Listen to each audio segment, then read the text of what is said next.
Hey, welcome to the quantitative analysis track. This is part one, which is descriptive statistics, or simply making sense of the numbers. As an overview, we're going to start with looking at some standard operations, understanding data distributions, and working with data distributions. Standard operations, such as the mean, the median, and the mode, are commonly used to assess data, where the mean is simply the average of all the data, the median is the middlest value of ordered data, and the mode is the most commonly occurring data point. Below these, you'll see that these shapes, these are distributions. We'll cover these in just a little bit. The mean can be found simply by summing the data and then dividing it by the number of data points. The median can be found by ordering data from smallest to largest and finding the middle value or the average of the two middle values. Mode can be found by ordering data the smallest to large and then counting values that appear more than once. Now, each of these standard operations has a use for which they make more sense. Let's talk about it. The mean is best used when the data is normally distributed. So for example, what is the average gene expression across replicates? Now, normal distribution will make a lot more sense when we get to the distribution section, but hang in there with me for a second. So in science, when we're setting up experiments, typically we'll set them up in three what's called biological replicates. And this is when we set up the same experiment with the same conditions multiple different times. And then we'll compare the data across these replicates. Because it's the same experiment in the same conditions, the data points should be extremely similar, which gives a boon to our data and helps us convince people that the phenomena we are observing and trying to explain is genuine. Because these data points should be extremely similar across all of these biological replicates, the data is normally distributed. Now, the median is best used on skewed data because it is less affected by outliers compared to means. For example, what is a typical salary at a company? Income and salary-based data is almost always skewed because the highest earners pull the data away from the mean. So this is a situation where your mean and your median are going to be quite different, and the median actually might explain this data better. But at the end of the day, both of these are trying to find the typical value of your data set, whereas mode is typically looking at frequency of nominal data. So for example, if you went to a library and you wanted to know what genre of book is most borrowed from the library, you would count up how many times history books were checked out, how many times romance books, fantasy books, nonfiction books were checked out, and then you would plot those frequencies to determine what genre of book is the most borrowed from the library. Now that we found our typical value, though, we also need to find out how disparate our data points are or how reliable our determination of the typical data is. There are going to be two main uses, two main operations that you will use. The first that I'll describe is standard deviation. This is the formula for standard deviation here. All it is you take the sum of the initial of each individual data point minus the mean of all data points squared, and then divide that by the total number of data points and take the square root of that. This is measuring the distance from the mean of the data set. Then there's standard error. Standard error is dividing the standard deviation by the square root of the sample size. And this is looking more at how much the sample means deviate from the standard deviation of the distribution. So the main difference when you're looking at using standard deviation versus standard error of the mean is that standard deviation is looking at the distance from the mean of the data set. This is going to show variation in your data or variation between your replicates. Standard error is looking at the standard deviation from the sample distribution. So this is focused not so much on the mean of your data, but how precisely you've determined the mean. So the standard deviation is considered more data focused, where standard error is considered more statistic focused. So let's take a look. Our first step in distributions will be looking at frequency tables. This is going to detail the frequency of unique data in your data set. So how often a unique data point shows up. This is also a good preamble to plotting distributions using what's called histograms, which is going to have frequency on the y-axis and your data points on the x-axis. Depending on the data, classes or what you're counting may be distinct or continuous. Distinct, for example, might be name frequency in a school, where you're not going to have 1.5 people named Sarah. You'll probably have 10 people. It's more like you'd have either 9 or 10 people named Sarah. An example of continuous would be, for example, a lot of non-whole numbers, such as ratings or such.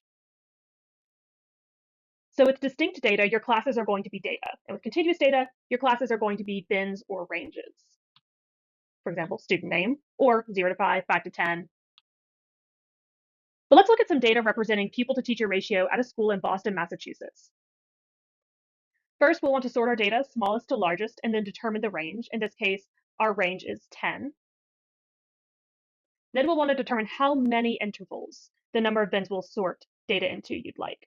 We're going to go over this interval plotting because I think it makes a lot more sense when you're doing things with discrete data points, but when you're doing it with intervals, there's a little bit more thought and calculation that goes into it. So you'll first choose what makes sense with your data. When I say intervals, it's the number of bins you're going to sort data into. So think of the intervals as buckets, and you're going to drop data into those buckets. So the number of buckets we'll sort data into. You can determine intervals by just choosing what makes sense.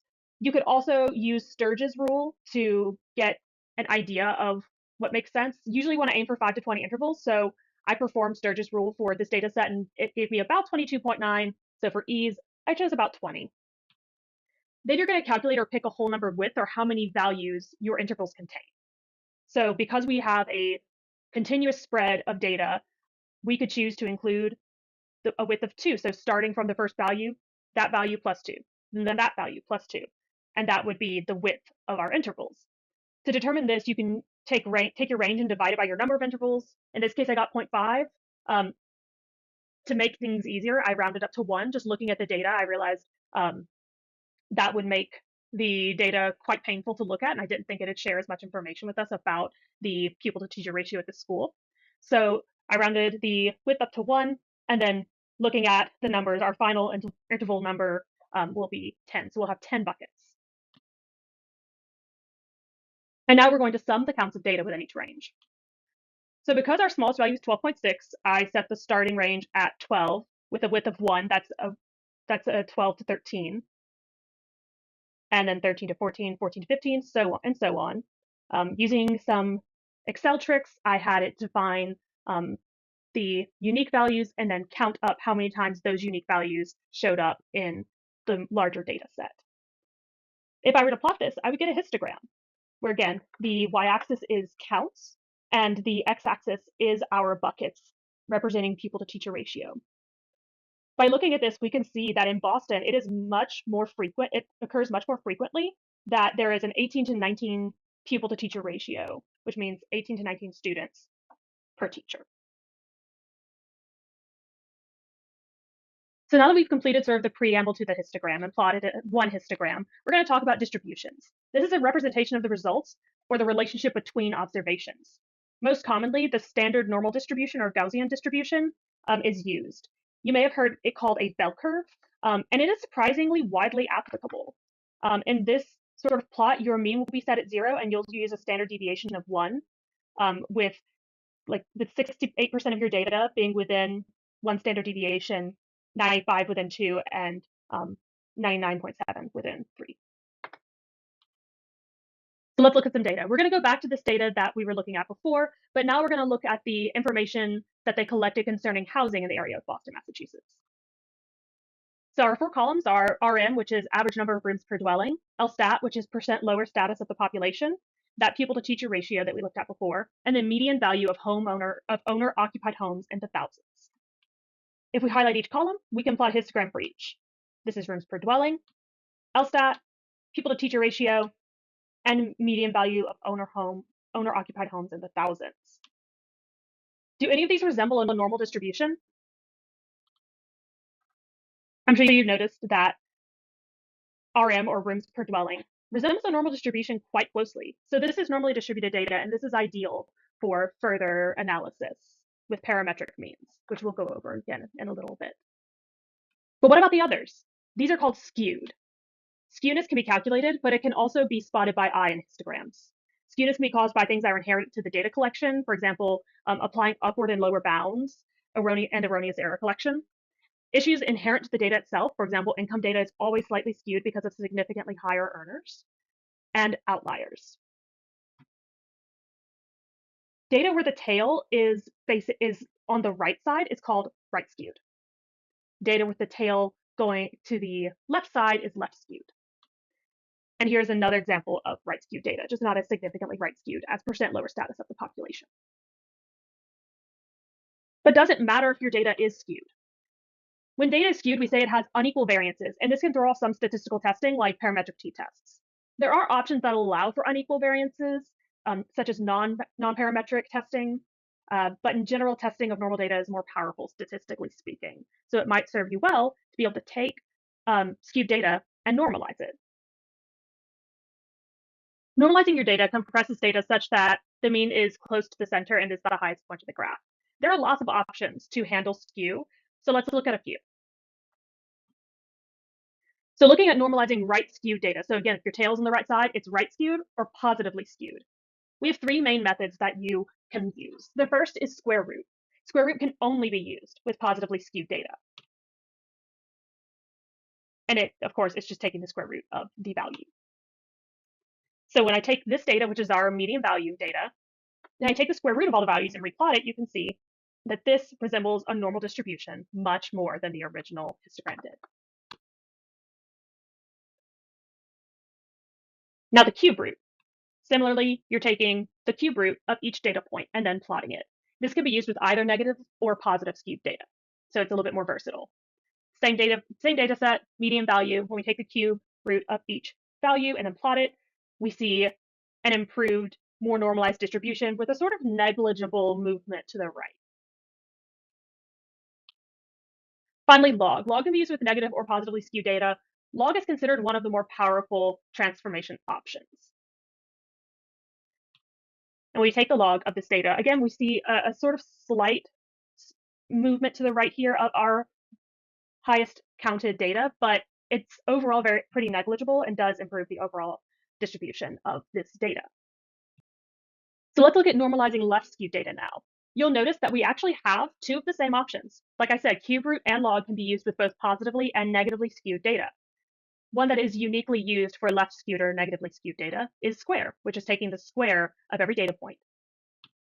And you can see that this greatly improves the appearance and the distribution of the people to teacher ratio histogram. So the data is not perfectly normalized, but again, it is much better normalized than its original representation. So we talked about how to handle normalizing to fix skewness. But now let's talk about identifying and removing outliers, which can also lead to data skew. This identifies data points that are extremely far from the mean. They should be identified by statistics and not by eye. It's very common to look at a data set and to see lots of numbers that are close to each other, and then there's one that's far off, and a lot of researchers might say like, oh, that's an outlier, and they'll eliminate it from the data set. But this is actually poor practice. It should only be identified by statistics, by using a common rule such as 1.5 times the interquartile range above the third quartile or below the first quartile. Now let's get into what that means. We're going to figure this out through a workflow. So first, we're going to find the median, the quartiles, and the interquartile range. And then we're going to use our outlier formulas.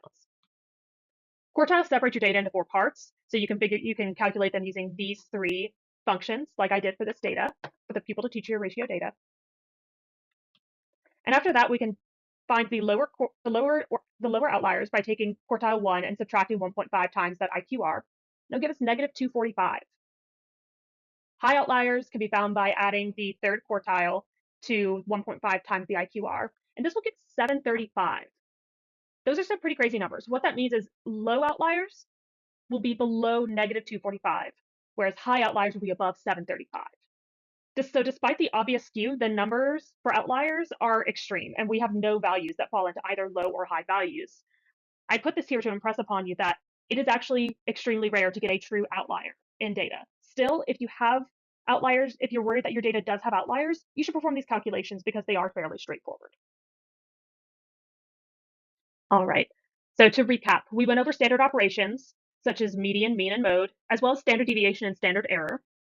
We looked at frequency and distributions, and from that section, what I want you to take is understand that your data and distribution determine if you need pre-processing, such as transformations, and if that's the right move for your data. Again, there are options to assess data without this pre-processing, but sometimes it is the best move for your data set to take that into account. Finally, we looked at distribution workflows. Just remember that not all transformations are the same. Different transformations may only apply to certain kinds of skewness. And remember that outliers are extreme values that cause skew, and these should always be found by calculation.